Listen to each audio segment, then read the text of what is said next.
So good evening, everybody. Good evening. Good evening. I was just coming on here with a quick little revelation that I received earlier today, right before it was time for before my prayer time. And as I was before I got ready to pray, it just hit my spirit so heavy that prayer is a privilege.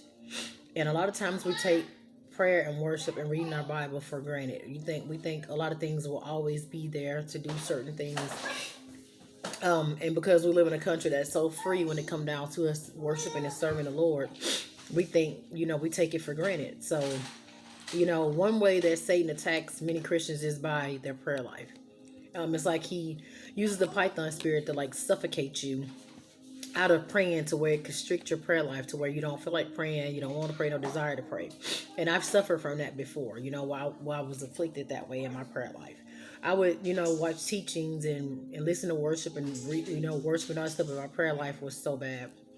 And God had to deliver me and help get me back on track. So today, even my prayer time, when I tell you I was crying out on my face before God, just thanking Him for letting me be able to pray to Him, letting me be able to worship Him, thanking Him for Jesus Christ and what He's done, and allowing me to have access to God without any restrictions, anything hindering me from going to the throne room of God.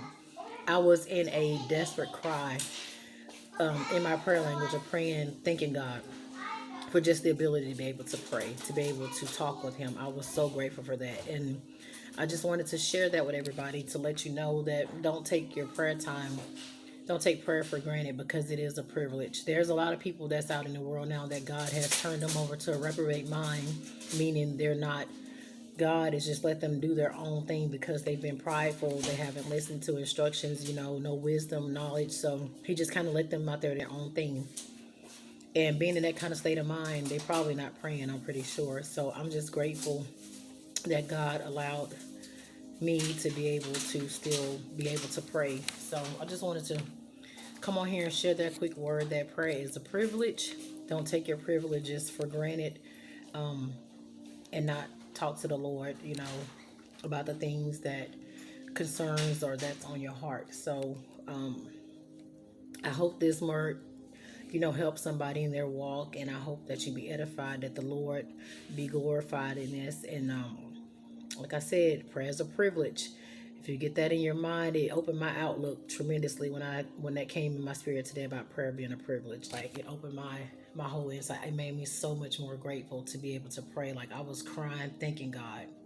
I was just thanking Him for being able to pray, thanking Him for being able to worship and allowing me to pray, because God created all things. He allows and allow things and not allow things. So I was just grateful that He allowed me, this humble servant of His, to be able to pray to Him. I was thankful He allowed me, this humble servant, to be able to worship Him. I'm just grateful, and I'm so humble, and I'm so thankful that He allowed me to pray and to worship Him. Until next time, you guys be blessed, be encouraged.